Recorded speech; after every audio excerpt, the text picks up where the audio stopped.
Bismillahirrahmanirrahim. Assalamualaikum warahmatullahi wabarakatuh.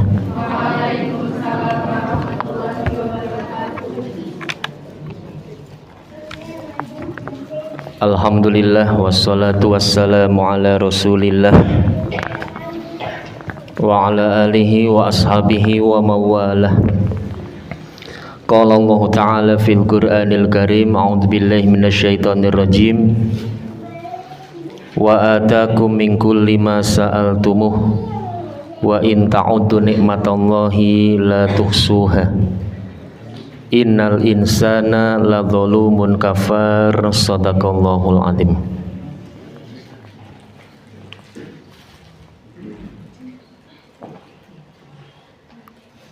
Wa qala Allah Ta'ala fil Qur'anil Karim, a'udzu billahi minasyaitonir rajim. Laqad kana lakum fi Rasulillahi uswatun hasanah liman kana yarjullaha wal yawmal akhir wa dzakarallaha katsiran.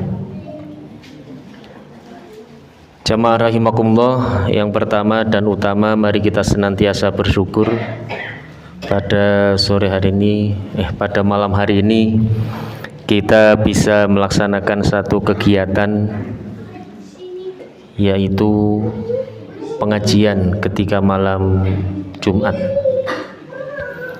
Sebentar, ini biar tidak gagal fokus nanti, saya cari dulu.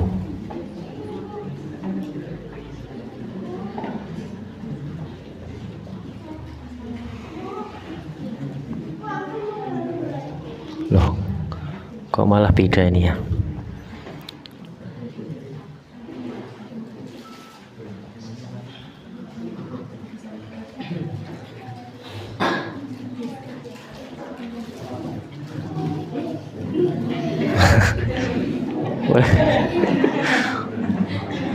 Masa lalu ya, yang lalu biarlah berlalu nggih, Ibu nggih.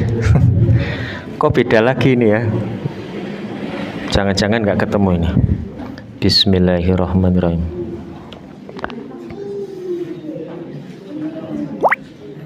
Nah, alhamdulillah tidak jadi keringat dingin bercucuran.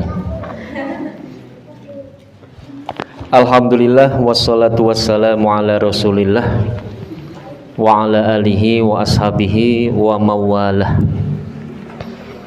Yang pertama, mari kita senantiasa bersyukur pada malam hari ini kita bisa berkumpul bersilaturahim, dan mari kita senantiasa memperbaharui niat kita. Jaddidu niyatakum, perbaharuilah niat kalian, supaya apa yang kita laksanakan menjadi bernilai ibadah di hadapan Allah Subhanahu wa Ta'ala. Yang kedua, salawat dan salam semoga senantiasa tercurah pada junjungan kita Nabi Muhammad sallallahu alaihi wasallam, Nabi yang terakhir, yang tidak ada seorang nabi pun setelah kenabian beliau. Jamaah rahimakumullah, pada malam hari ini kami akan menyampaikan, yaitu tentang bersama Rasulullah 24 jam. Jadi yang 24 jam itu jangan hanya Indomaret atau Alfamaret 24 jam, jangan hanya UGD atau IGD 24 jam, tapi kita sebagai umatnya Nabi Muhammad sallallahu alaihi wasallam 24 jam harus senantiasa bersama beliau. Artinya bukan seperti yang dipahami oleh orang kebanyakan, bahwa Rasulullah hadir bersama kita kemudian baca serokolan atau membaca sesuatu yang mungkin menurut anggapan mereka menghormati Rasulullah karena hadir secara ruhan wa jisman, baik secara roh maupun jasmani. Tapi yang dimaksud dengan bersama Rasulullah adalah kita senantiasa mencontoh apapun yang beliau ajarkan.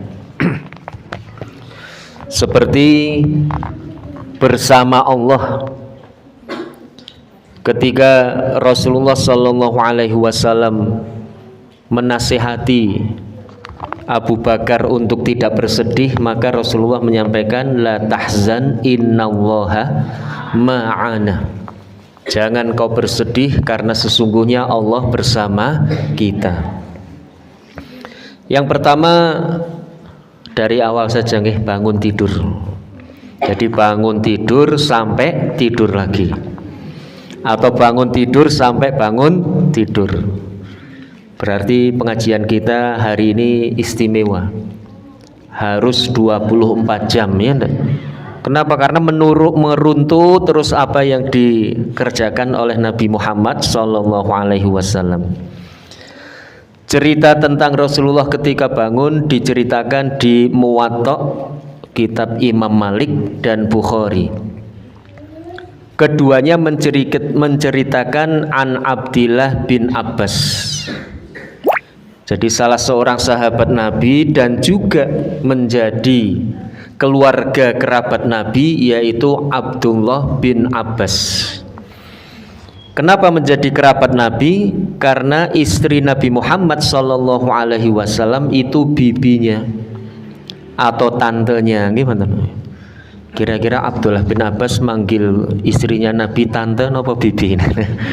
Ya, bibi atau tantenya.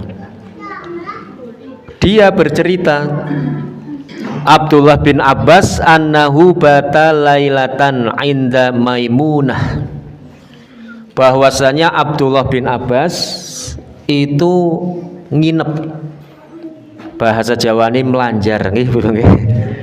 Sekarang tidak ada orang pelanjar-pelanjaran nggih Bu nggih. Kalau dulu sering saya melanjar di temannya, melanjar di satu kelas, temannya nanti melanjar di tempat saya, itu biasa. Sekarang jarang sekali itu. Bata lailatan inda Maimunah zaujun Nabi sallallahu alaihi wasallam. Jadi Ibnu Abbas waktu itu masih anak-anak, masih anak-anak, usia ya sekolahnya mungkin kalau masuk sekolah usia SD itu. Bata lailatan inda Maimunah, dia tidur malam hari di rumah Maimunah, zaujun Nabi sallallahu alaihi wasallam, dan Maimunah itu adalah istri Nabi Muhammad sallallahu alaihi wasallam, wa hiya khalatuhu, dan Maimunah adalah bibinya Abdullah bin Abbas. Qala, dia bercerita, fattaja'tu fi aradil wisadah wattaja'a Rasulullah. Saya tidur atau berbaring dengan satu bantal dan saya mengambil bantal atau mengambil ujungnya bantal. Ujungnya bantal menika nggih. Pucuknya bantal. Fi aradil wisadah, pucuknya bantal. Wattaja'a Rasulullah, dan Rasulullah tidur di ujung yang lainnya. Berarti antara Ibnu Abbas dengan Rasulullah sebantal berdua, ya enggak? Iya, sebantal berdua, Masya Allah. Ini yang pertama. Yang kedua, berarti bantalnya Rasulullah terbatas nggih, Ibu nggih. Yang satu untuk istrinya, yang satu untuk beliau. Dan beliau tidur satu bantal dengan Abdullah bin Abbas, karena itu waktu itu masih kecil itu. Wattaja'a Rasulullah sallallahu alaihi wasallam wa ahluhu fi tuliha, dan juga keluarganya selama satu malam atau di sepanjang malam. Fanama Rasulullah sallallahu alaihi wasallam. Itu kursornya enggak berjalan ya?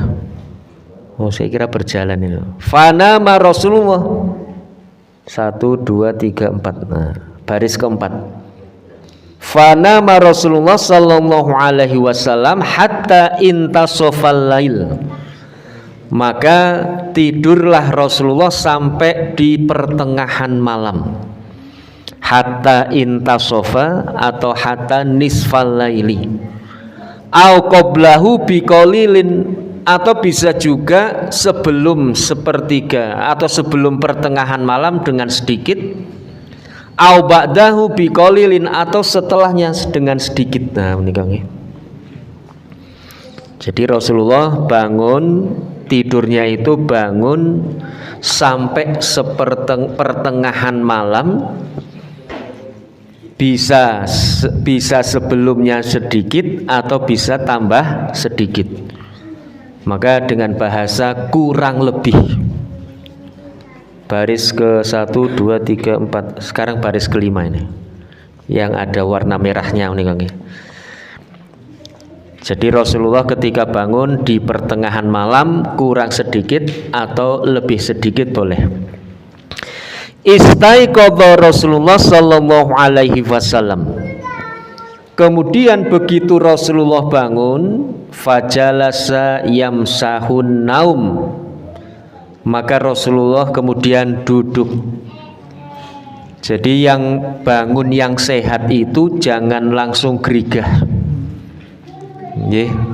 Kalau anak-anak saya kira mungkin ada ya, begitu bangun langsung jenggirat gerigah gitu kan. Kalau yang sudah berusia 40 tahun ke atas, kata A'agim, dan itu terbukti atau dikuatkan dengan ahli kesehatan, kalau yang sudah 40 tahun ke atas jangan langsung gerigah. Bangun dulu, kileng-kileng nggih. Kileng-kileng riyen, ngeling-eling. Nah, supaya nyawanya utuh dulu, nyawanya pulang. Kemudian apa? Fajalasa yamsahun naum, kemudian mengusap wajahnya. Jadi ucek-ucek ibu-ibu, jangan langsung gerigah, berbahaya. Apalagi 40 tahun ke atas. Tapi kelihatannya di sini 40 tahun ke bawah sedanten nggih. Dereng wonten sing kawan dosa niku. Ah niki. Dan lebih utama lagi bangunnya dengan cara miring. Jangan melumah langsung jenggirat ngoten nggih. Tetapi miring niku. Itu lebih aman. Coba ibu-ibu praktekkan, insya Allah aman. Tapi kalau bangunnya itu dengan kepala naik ke atas, melumah terus diangkat, itu bisa linglung meninggalin apa niku senggoyongan ibu-ibu nggih. Jadi bangunnya itu nanti bisa senggoyongan. Maka anak-anak mumpung belum usia 40 tahun dibiasakan bangun seperti itu, menyehatkan. Kenapa? Karena apa yang dikerjakan oleh Rasulullah pasti ada hikmahnya. Setelah bangun, kira-kira apa anak-anak? Setelah bangun berdoa atau tidak? Doanya apa? Alhamdulillahilladzi ahyana ba'dama amatana wa ilaihin nusur. Itu yang biasa kita baca, tidak apa-apa. Tapi sebelum itu apa yang dikerjakan oleh Rasulullah? Summa qara'al asrul ayat al khawatim min surati Ali Imran. Jadi setelah bangun, miring, duduk sambil ucek-ucek, nonton nggih ibu-ibu bapak-bapak, membaca surat Ali Imran 10 ayat yang terakhir. Ada yang hafal surat Ali Imran? Inna fi khalqis samawati wal ard wa ikhtilafil laili wan nahar la ayatil liulil albab alladzina yadhkurunallaha qiyaman wa qu'udan wa ala junubihim wa yatafakkaruna fi khalqis samawati wal ard rabbana ma khalaqta hadza batila subhanaka fakina azabannar. Rabbana innaka man tudkhilin nar faqad ahzaitah wa ma lidzalimina min ansor. Rabbana innana sami'na munadiya yunadi. Baca bareng-bareng saja ya. Yang Rabbana inana, jangan dari yang tadi. Wahid isnen salasa. Innana sami'na yunadi lil imani an aminu bi rabbikum Rabbana faghfir lana wa kaffir anna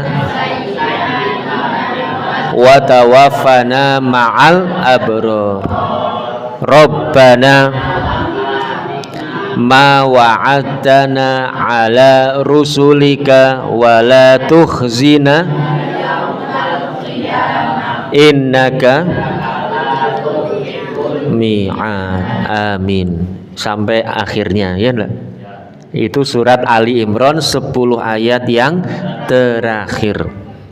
Di dalam riwayat yang lain diceritakan ketika Rasulullah membaca surat Ali Imran 10 ayat yang terakhir itu sambil menengadahkan wajahnya ke atas dan sambil melihat bintang-bintang yang ada di langit. Maka kemudian ketika sampai Rabbana ma khalaqta hadza batila subhanaka faqina adzabannar, itu Rasulullah menengadah ke langit melihat bintang. Kalau ibu-ibu kinten-kinten saged napa mboten ibu-ibu melihat bintang-bintang di langit ibu-ibu? Halo bapak-bapak, saged napa mboten? Tidak bisa. Kenapa? Karena rumahnya Rasulullah itu terbuat dari pelepah kurma. Berarti rumah ibu-ibu bapak-bapak dengan rumah Rasulullah bagusan mana niku? Masya Allah, nggih mboten? Bagusan rumah bapak-bapak ibu-ibu itu. Apalagi di dak, di plafon PVC, wah indah sekali itu. Rasulullah rumahnya beratapkan pelepah kurma. Nah menika nggih. Setelah itu kemudian baru alhamdulillahilladzi ahyana ba'dama amatana wa ilaihin nusur. Terus apa yang dikerjakan setelah itu Rasulullah? Yang dikerjakan oleh Rasulullah, kita baca hadisnya dulu nggih. Summa qara'a summa qama ila sinni mu'allaq fatawaddo'a minha. Rasulullah kemudian pergi ke tempat yang tertutup untuk melaksanakan wudhu di dalamnya. Fa ahsanal wudhu, kemudian memperbagus wudhunya. Di dalam cerita atau riwayat yang lain kaitannya dengan wudhu, kalau kita mengikuti Rasulullah berarti yang pertama, bapak-bapak ibu-ibu kalau berwudhu dianduki napa mboten? Anak-anak adik-adik dianduki napa mboten? Pakai anduk setelah wudhu? Nah, kalau Rasulullah tidak pakai anduk. Kenapa? Menunggu airnya kering dari wajahnya. Sambil kenapa? Yakin bahwa ketika air itu mengalir dari wajah, dari kaki, dari tangan, dari tubuhnya, maka ketika itu pula dosa-dosanya akan mengalir bersama aliran air sampai tetes yang terakhir. Berarti kalau kita anduki, mengalirnya dosa dari tubuh kita terlalu cepat, gitu. Dosa kita belum habis, airnya sudah kering. Nah ini jamaah rahimakumullah, tidak usah dianduki. Tapi kalau tidak dianduki, nanti adik-adik mukenanya cepet tayumen. Cepet tayumen, apalagi mukenanya hitam. Wah, timbul bintik-bintik hitam di sekitar wajahnya. Nah ini kaitannya mungkin yang pertama itu adalah satu kiasan, yang kedua sesuatu yang hakiki atau yang sebenarnya, bahwa yang namanya wudhu itu adalah menghapus dosa-dosa kita. Setelah wudhu, apa yang dikerjakan oleh Rasulullah? Sholat syukrul wudhu. Syukrun, apa artinya syukrun? Syukrun itu artinya syukur. Wudhu, syukrul wudhu berarti sholat untuk mensyukuri atas berwudhu kita. Pertanyaannya, mengapa kita bersyukur atas wudhu? Tadi kembali, Wudu akan menghapus dosa-dosa kita sampai tetes air yang terakhir, dengan syarat wudunya tepat dan benar seperti yang dikerjakan oleh Rasulullah. Ora kayak kinjeng cewek ya ndak? Sudah pernah lihat kinjeng cewek belum? Iya, ini anak-anak kadang-kadang ketika wudu saya cek itu, tapi yang putra ya. Kalau yang putri tidak pernah saya cek itu. Kenapa? Karena kalau yang putri kan tugas dari ibu-ibu itu. Itu kalau anak-anak saya cek wudunya itu kadang-kadang sikutnya nggih. Sikunya belum basah. Mata kakinya juga belum basah. Ini gimana ini wudunya? Maka saya suruh mengulangi. Ya, namanya juga anak-anak. Ini kalau wudunya seperti ini tentu saja tidak sempurna. Maka para ulama mengajarkan supaya ketika berwudu kita berdoa. Tapi ini bukan doa dari Nabi, doa dari para ulama. Ketika membasuh muka, semoga muka saya muka yang penuh dengan keceriaan, muka yang penuh dengan kebahagiaan ketika kelak nanti menghadap Allah Subhanahu wa ta'ala. Semoga mulut saya mulut yang bisa menjawab pertanyaan dengan lancar. Semoga tangan saya tangan kanan yang menerima catatan dari Allah Subhanahu wa ta'ala. Itu ada doanya. Kemudian setelah itu ahsanal wudu summa qoma yusolli. Qala Ibnu Abbas. Nah, Ibnu Abbas berkata lagi, fakumtu fasona'tu misla dzalik. Kalau Ibnu Abbas namanya anak-anak ya ibu-ibu ya, tidurnya duluan bangunnya belakangan. Dari hadis ini kita simpulkan kan, Ibnu Abbas tidur duluan pakai bantalnya Rasulullah, Rasulullah nyusul sebantal berdua. Begitu bangun Rasulullah duluan, baru kemudian Ibnu Abbas. Fakumtu fasona'tu mislama sona'a. Kemudian saya bangun dan saya tiru apa yang dikerjakan oleh Rasulullah. Summa dhahabtu fakumtu ila janbihi. Saya pergi kepada Rasulullah yang sedang sholat dan saya berdiri di samping Rasulullah. Apa yang dikerjakan oleh Rasulullah ketika Ibnu Abbas berdiri di samping beliau? Fawadha'a Rasulullah sallallahu alaihi wasallam yadahul yumna. Rasulullah memegang kepala, wadha'a meletakkan tangan kanannya, ala roksi di atas kepalaku. Jadi Rasulullah sedang sholat, Ibnu Abbas nyusul karena masih kecil nih, masih kecil mungkin ketika meletakkan tangannya mudah itu Rasulullah. Meletakkan tangan kanan di atas kepala Ibnu Abbas, fa akhadha undzuni yumna. Kemudian memegang napa niku udhun, telinga yang kanan dan menggeser diriku untuk berada di belakangnya. Ini ketika itu kenapa? Karena ada orang yang ingin sholat juga bersama Rasulullah. Jadi kalau sholat hanya berdua, posisi imam dan makmum agak sejajar. Tapi ketika kemudian lebih dari dua, posisi imam di depan, makmum yang kedua atau dua makmum ini harus di belakang sejajar. Ini kadang-kadang banyak yang belum dipahami nggih. Dan sebetulnya tidak apa-apa, tidak menepuk bahu itu mboten napa-napa nggih.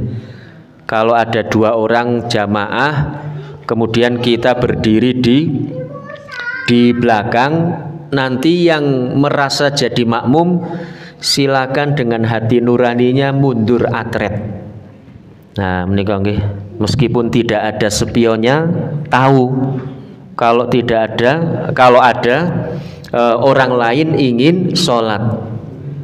Maka kadang-kadang orang sekarang memberi tahu, mungkin dengan menjawil atau mungkin dengan isyarat. Sebetulnya cukup dengan takbir Allahu Akbar sudah bisa dipahami, oh ada orang lain yang ingin ikut jamaah. Saya pernah seperti itu, imam dan makmumnya tidak paham. Jadi saya berdiri di belakang sendirian, sementara imam dan makmum pertama tetap sejajar. Nah ini sebetulnya kalau tata cara sholat berjamaah kurang tepat. Kemudian summa sholla fasolla rok'ataini summa rok'ataini summa rok'ataini summa utir, 2 rakaat 2 rakaat 2 rakaat, kemudian sholat witir. Jamaah rahimakumullah, setelah sholat apa yang kita kerjakan? Atau setelah sholat apa yang Rasulullah kerjakan?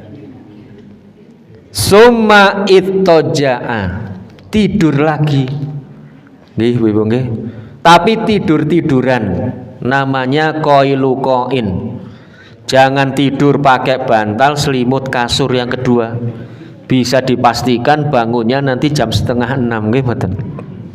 Tapi Rasulullah ittoja'a hatta atal muadzin.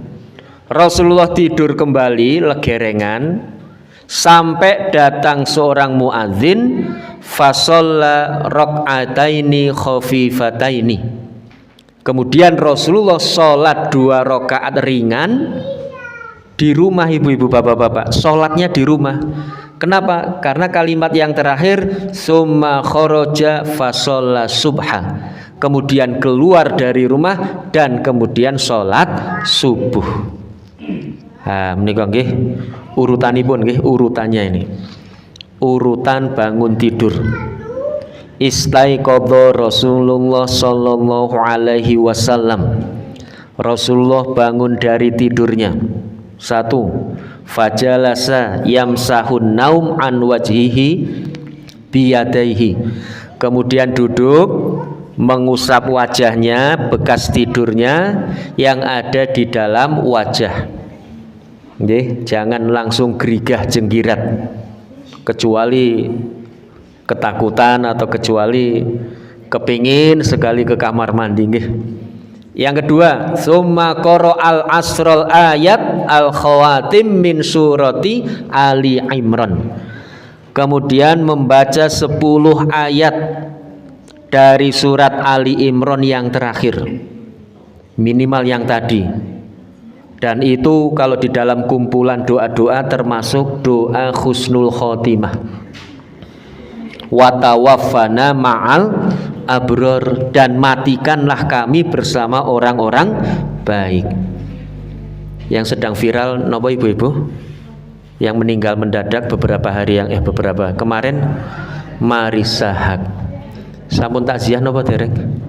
Oh dereng nggih, kapan-kapan bareng nggih. Meninggal nggih, Marissa Haque meninggal dunia, Masya Allah, tanpa pamitan. Nggih, tanpa pamitan sama Ikang Fauzi atau sama putri-putrinya. Nah ini kalau kita siap-siap selalu insya Allah nih. Summa qoma ila sinni mu'allaq fatawaddo'a minha. Kemudian beliau bangun pergi ke tempat khusus tertutup dan untuk melaksanakan wudhu. Nomor 4, fa'ahsanal wudhu, dan memperbagus wudhu. Ada di dalam riwayat yang lain khusus untuk sebelum tidur, setelah tidur, khusus untuk setelah tidur. Sebelum wudhu itu disunnahkan sunnah muakkad untuk membasuh tangan, kedua telapak tangan. Jadi kalau kita berwudhu asar, zuhur, maghrib, isya, yang tidak setelah tidur, membasuh kedua telapak tangan tidak terlalu dianjurkan. Tetapi kalau setelah tidur, setelah tidur umpamanya tidur malam atau tidur siang, membasuh kedua telapak tangan itu sangat-sangat dianjurkan. Kenapa?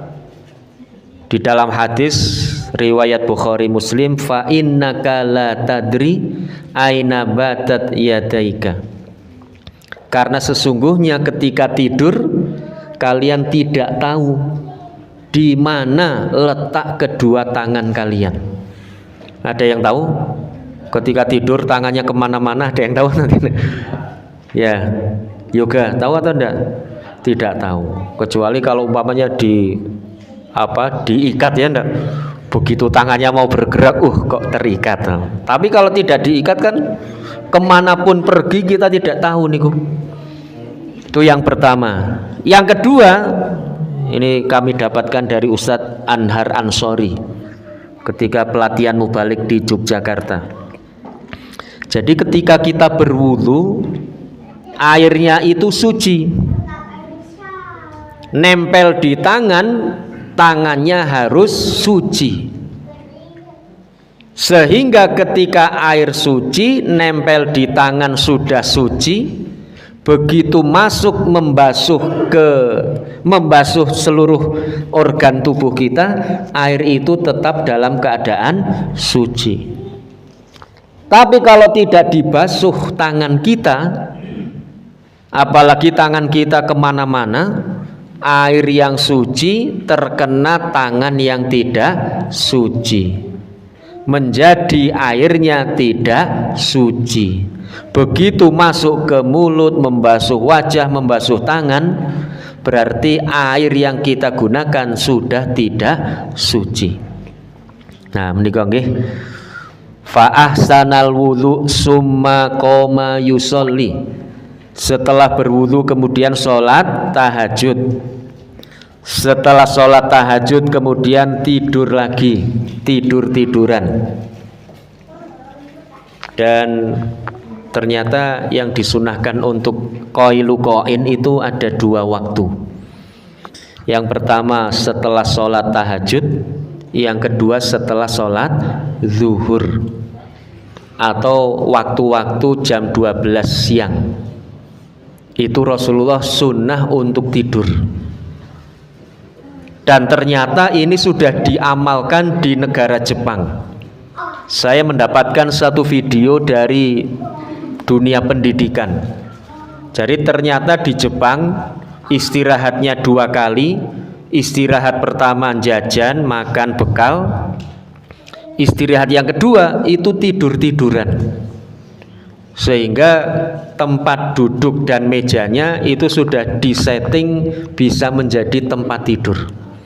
Tinggal dioglek saja menika nggih. Tinggal dioglek, nanti tempat duduknya miring sendiri dan tinggal tidur merem. Tapi tidurnya tidak lebih dari 1 jam. Tidur yang berkualitas, maksimal 45 menit. Adik-adik kira-kira setuju atau tidak? Kalau di SMP istirahat kedua untuk tidur, setuju ya? Setuju? Wah, berarti tidur di kelas gitu kan? Tidur di kelas, tapi nanti pulangnya jadi jam 3. Nggak apa-apa ya? Jadi tidur siangnya diganti di sekolah saja itu. Setuju anak-anak? Oh, kok nggak jadi setuju ini? Iya. Wah, kalau itu sunnah ya. Kalau ibu-ibu kira-kira sakit napa mboten? Di kantor, di pasar. Kalau di pasar mungkin bisa ya ibu-ibu ya. Mepil gliyep ngoten kan saged niku. Tapi kalau di kantor, di sekolah, bapak-bapak, ibu-ibu jam kedua, istirahat kedua kok sarian niku nggih walah. Niki bablas niki kantos sonten niku nggih. Nika jamaah rahimakumullah, itoja'a summa sholla rok'atain summa khoroja fa sholla subhi. Ke kamar mandi. Nggih, ke kamar mandi. Jangan lupa berdoa ketika masuk kamar mandi. Allahumma inni a'udzubika minal khubusi wal khobais. Dan jangan lupa ketika di kamar mandi jangan bersiul, jangan bernyanyi, jangan teriak-teriak. Kenapa? Karena disitulah tempat setan wanita dan setan pria berada. Dan hati-hati ketika di kamar mandi tidak berdoa, jangan-jangan setan belum pergi dari kamar mandi. Ketika kemarin liburan panjang, anak saya WA, Pak saya mau pulang hari Sabtu dari Solo, habis asar sampai rumah maghrib. Begitu sholat maghrib tiba, saya masuk ke kamar mandi. Saya mendengar sangat jelas sekali istri saya sedang ngobrol dengan seseorang nih Kang. Ngobrol itu. Begitu saya keluar, saya tanya sama istri saya, Bu, adik sudah pulang Pak? Belum pulang. Loh tadi ngobrol sama siapa? Enggak ngobrol sama siapa. Loh, saya dengar dari kamar mandi ibu itu ngobrol. Ayo harus jujur, siapa ngobrol? Iya, siapa ngobrol sama? Enggak, saya enggak ngobrol sama siapa-siapa. Sumpah deh katanya. Nah, terus giliran saya selesai wudhu keluar, tanya sudah ngobrol sama siapa. Giliran istri saya ke kamar mandi, saya dengar dari kamar mandi itu istri saya bilang begini, Waalaikumsalam gitu. Loh, itu lagi jawab siapa gitu kan. Terus saya tanya, Bu, tadi kok dari kamar mandi Ibu jawab salam? Loh tadi kan ada yang salam dari anu. Wah ini berarti kamar mandi kita bermasalah ini. Iya enggak? Saya mendengar istri saya ngobrol, istri saya mendengar ada orang yang salam. Nah maka Bapak Ibu rahimakumullah, masuk kamar mandi itu harus berdoa untuk menjauhkan hal-hal yang seperti itu. Apalagi ketika maghrib tiba. Gimana? Ketika maghrib tiba, bapak-bapak, ibu-ibu yang tadinya masih di teras segera masuk ke teras. Ya. Oh, masuk rumah. Loh, oh ya, lupa. Yang tadinya di teras masuk ke dalam rumah. Tutup pintu-pintu dan jendela. Ini sunnah Rasul yang jarang dikerjakan. Tutup pintu dan jendela. Meskipun nanti ketika mau sholat maghrib keluar lagi tidak apa-apa. Jadi pokoknya kalau sedang azan, pintu jendela masih terbuka, tutupi semua. Setelah itu keluar rumah untuk sholat maghrib, tidak apa-apa itu. Kemudian berwudu, jamaah rahimakumullah. Setelah berwudu tidak perlu mengeringkan air yang ada di dalam tubuh kita. Keluar berdoa dan sholat syuruk. Ini saya belum selesai anunya. Buat PowerPoint-nya belum selesai. Tapi ada yang lain. Checklist 24 jam bersama Rasulullah. Setelah sholat tahajud, kemudian sholat subuh, sholat qobliyah. Sholat qobliyah sebaiknya di rumah kalau masjidnya dekat dengan rumah. Kalau masjidnya jauh bagaimana bapak-bapak? Milih yang mana? Sholat qobliyah di rumah afdol, tapi subuhnya terlambat. Sholat qobliyahnya di rumah afdol, menerangi rumah, membuat rumah tidak seperti kuburan. Sholat qobliyah di rumah. Tapi sholat subuhnya terlambat, sampai di masjid sudah Al-Fatihah.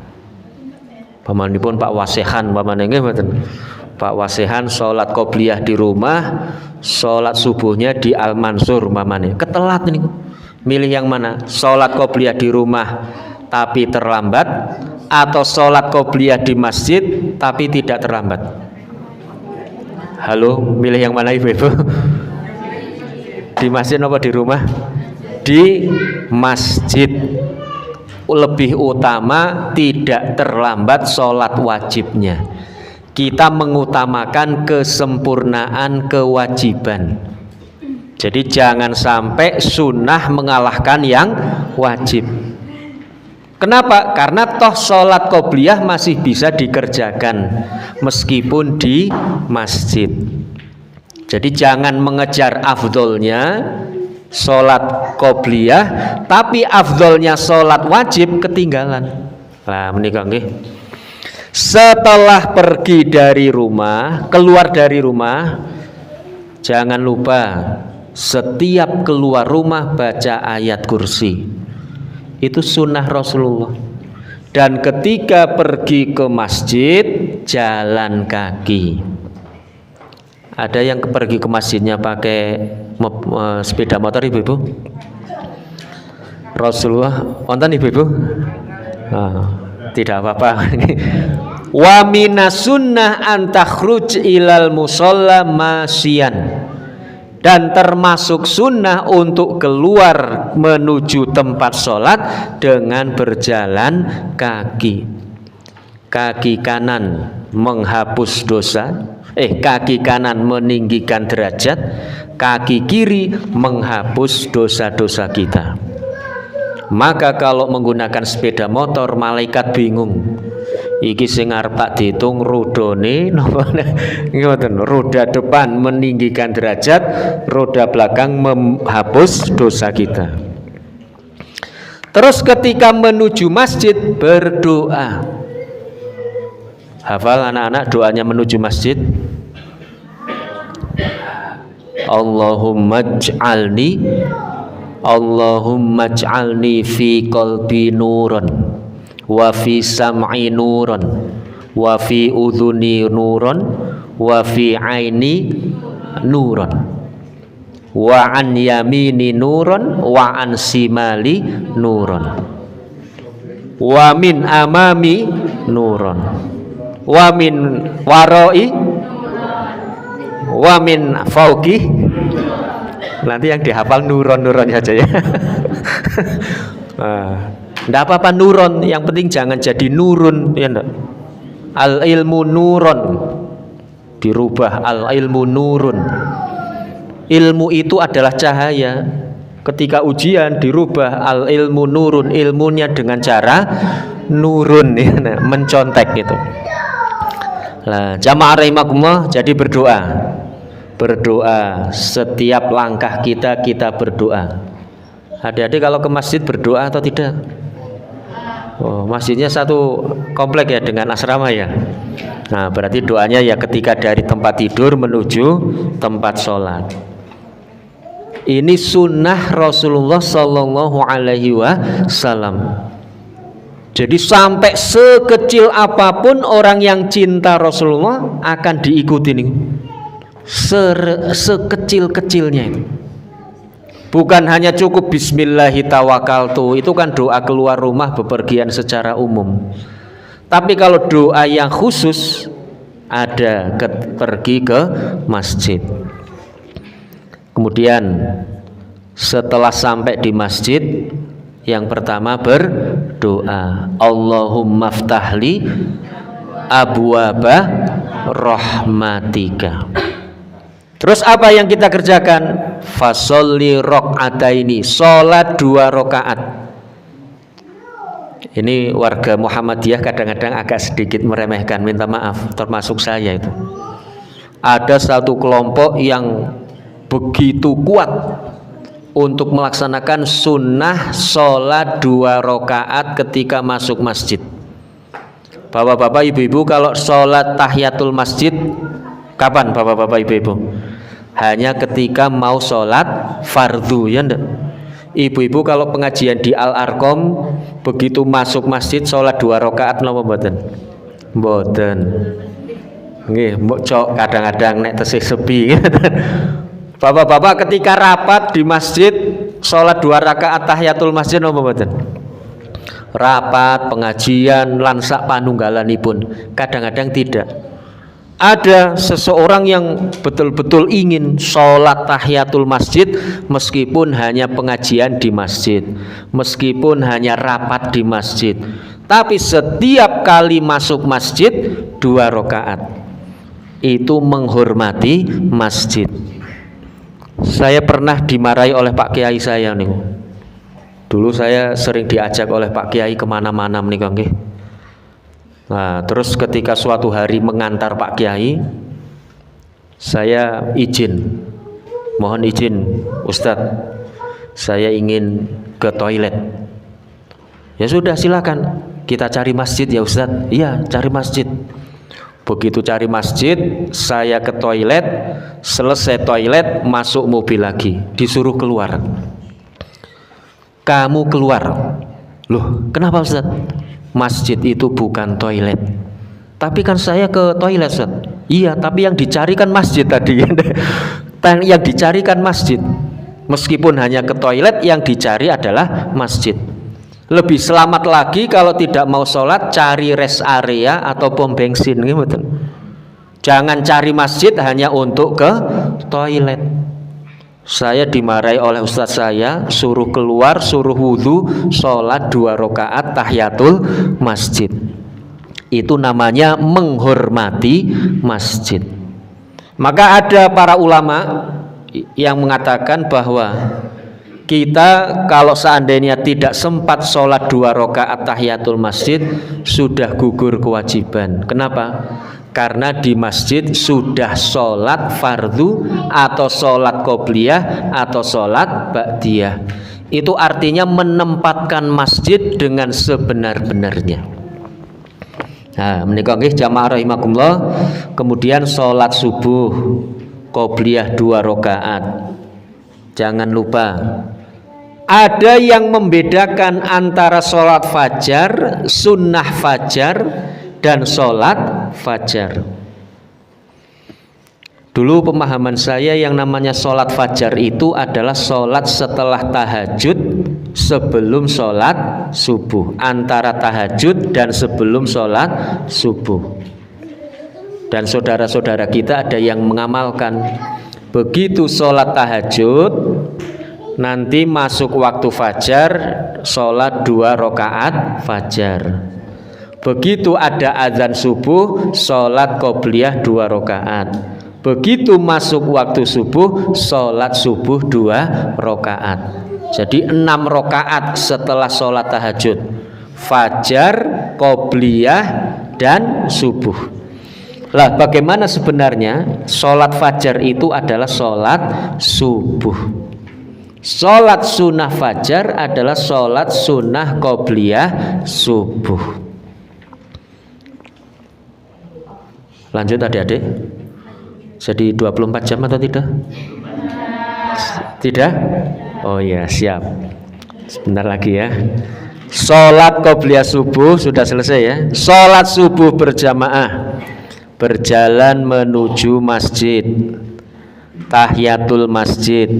Jangan lupa menunggu iqomah dengan berdoa. Dan jangan remehkan doa setelah azan. Ada yang tidak hafal doa setelah azan? Hafal semua ya? Allahumma robba hadhihi da'wati tamah wassolatil qaimah ati Muhammadanil wasilah wal fazilah wab'athu maqamam mahmudah allati wa'adah. Wab'athu ati Muhammadanil wasilah. Apa itu wasilah? Wasilah perantara. Perantara itu artinya kalau pakai shot, kalau tidak salah menikah, bukan wasilah perantara, tetapi wasilah itu artinya kedudukan yang tinggi. Nah, ini berilah Nabi Muhammad kedudukan yang tinggi, wal fadilah, dan keutamaan. Jamaah rahimakumullah, kalau kita berdoa untuk orang lain, doa itu untuk kita. Maka anak-anak jangan remehkan doa setelah azan, itu hebat sekali itu. Yang pertama, dilaksanakan antara azan dan iqomah, waktu-waktu terkabul. Yang kedua, mendoakan Nabi Muhammad akan mantul ke tempat diri kita. Yang ketiga, mendoakan Muslim yang tidak diketahui dengan yang kita doakan. Nabi Muhammad kan sudah wafat ya enggak? Maka beliau tidak tahu kalau kita doakan. Jadi fadilah doa setelah azan itu ada 3. Yang pertama mendoakan Nabi, yang kedua mendoakan Nabi sebagai Muslim, yang ketiga dilaksanakan antara azan dan iqamah.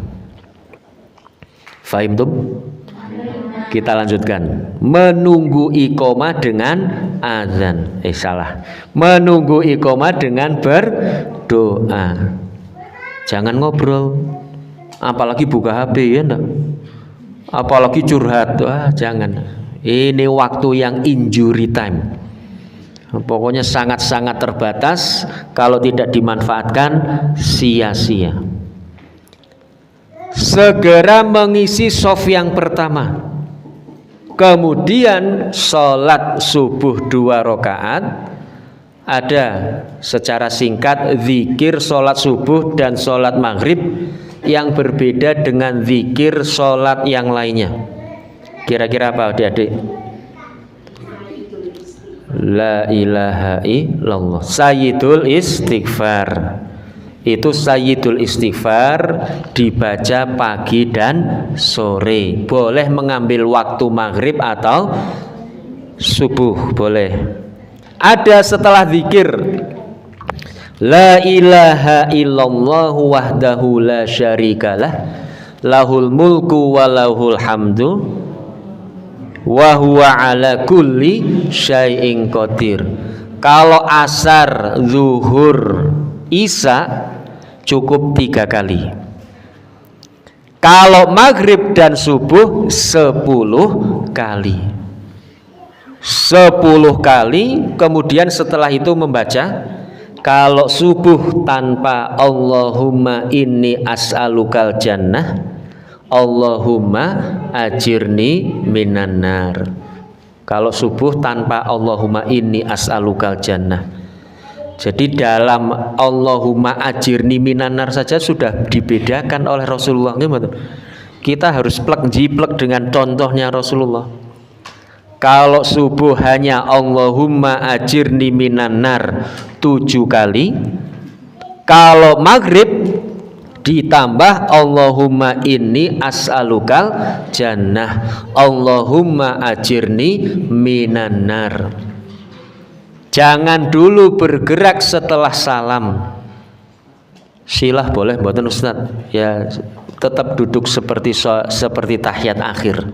Itu sebaiknya. Lah imam bagaimana? Kecuali imam. Imam kan sunnahnya membalikkan tubuh atau badan ke jamaah. Begitu ya.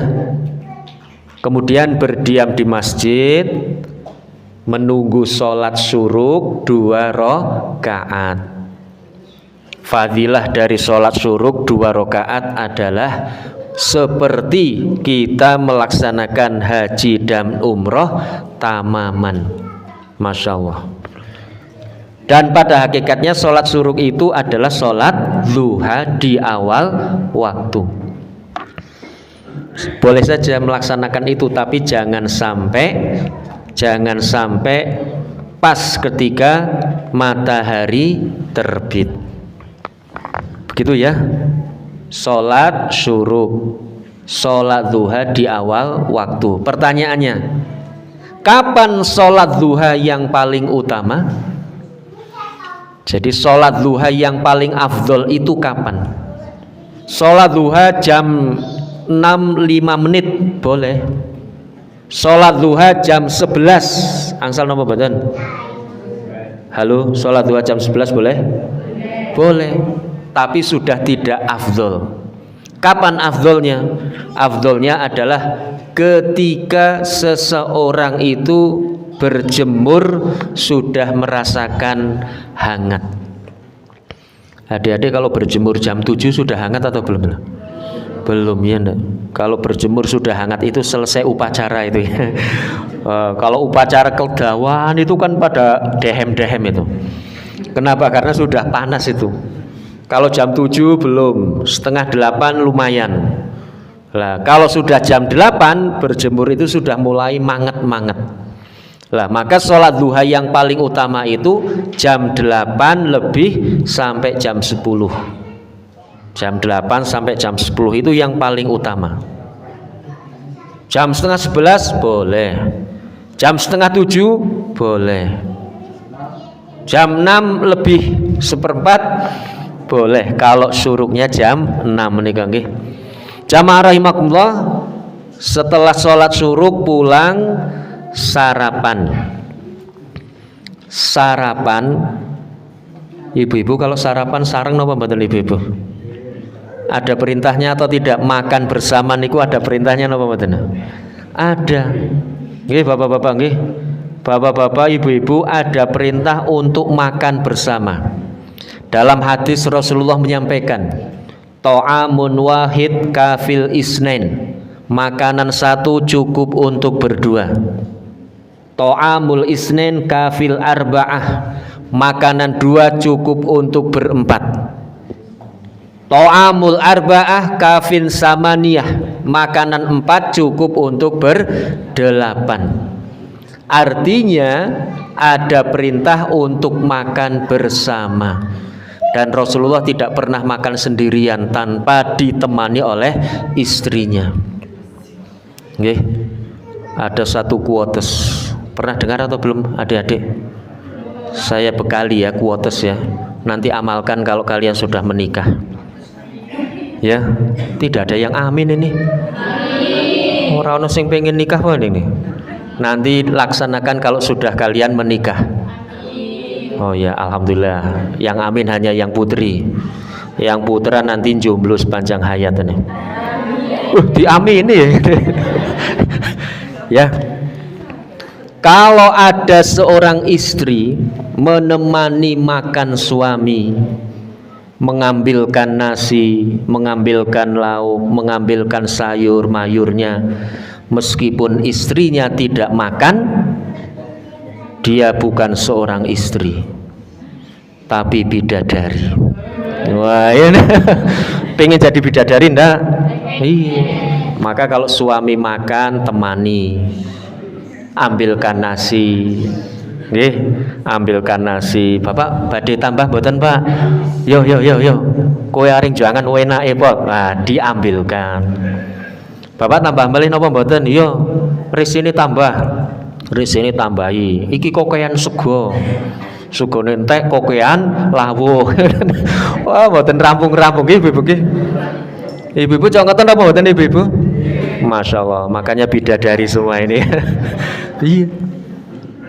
Jangan, Bu, aku arep mangan. Kae nasine ning Joko Dewe. Ning Magic Jar. Tahu tempe ini telore iki nang wajan. Dereng diintas niku ibu-ibu. Masya Allah. Itu bukan bidadari. Nah, jamaah rahimakumullah, terakhir. Setelah mandi, kemudian apa yang dikerjakan? Berpakaian. Berpakaian. Apa sunnah Rasulullah ketika berpakaian? Adik-adik, anak-anak. Halo, ada anak-anak ini? Sering berpakaian atau tidak? Apa sunnah Rasulullah ketika berpakaian? Doa. Doanya bagaimana? Bismillah kan. Ya, yang pertama sunnah Rasulullah ketika berpakaian, dahulukan sebelah kanan. Berpakaian, bersandal, berkaos kaki, dahulukan sebelah kanan. Kepeksane ngawak ora bisa doa, mboten saged doa bismillah. Kalau ada bisa doa lebih utama. Allahumma inni as'aluka min khairihi wa khairu ma huwa lahu wa a'udzubika min syarrihi wa syarri ma huwa lahu. Ya Allah, saya minta dari kebaikan pakaian ini dan kebaikan yang ditimbulkan, dan saya berlindung dari keburukan pakaian ini dan keburukan yang ditimbulkan. Adik-adik, keburukan yang ditimbulkan pakaian apa? Ria. Siapa yang jawab tadi ya? Oh, besok saya kasih hadiah. Saya titipkan sama Denny ya. Nah, ditiluk Denny? Oh iya. Siapa namanya nih? Nilam. Nilam ya. Oh. Kelas 9 ya? Oh sudah lulus ya tahun kemarin ya? Oh tak kira masih kelas 9 itu. Ya, apa yang disebabkan? Disebabkan oleh keburukan pakaian. Tadi disebut ria. Para wanita kalau pakaiannya tidak branded, kalau tidak bermerek, Lazata, Rabbani, ada pakaian Lazata enggak? Ada ya? Jangan-jangan enggak ada ya, Lazata, Rabbani, terus apa lagi? Roya, Zoya.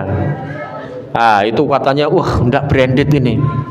Adik-adik kalau pakaiannya pakaian made in penjahit gengsi ya enggak? Pokoknya belinya harus di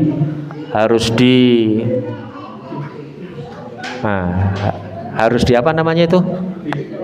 Distro. Wah, itu namanya keburukan dari pakaian, menyebabkan riak atau sombong. Mungkin itu saja jamaah rahimakumullah.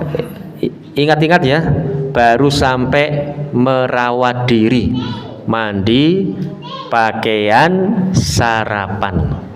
Termasuk ketika melepas pakaian juga ada doanya. Kalau kita tidak ingat Rasulullah, insya Allah tidak mau berdoa nih. Mungkin itu yang bisa kami sampaikan pada malam hari ini. Semoga bermanfaat dan semoga menjadikan kita senantiasa mencontoh Rasulullah, karena itu contoh yang terbaik dan teristimewa. Kalau ada kekurangan kami mohon maaf, karena itu kebodohan kami di dalam menyampaikan. Nastaghfirullah li wa lakum. Assalamualaikum warahmatullahi wabarakatuh.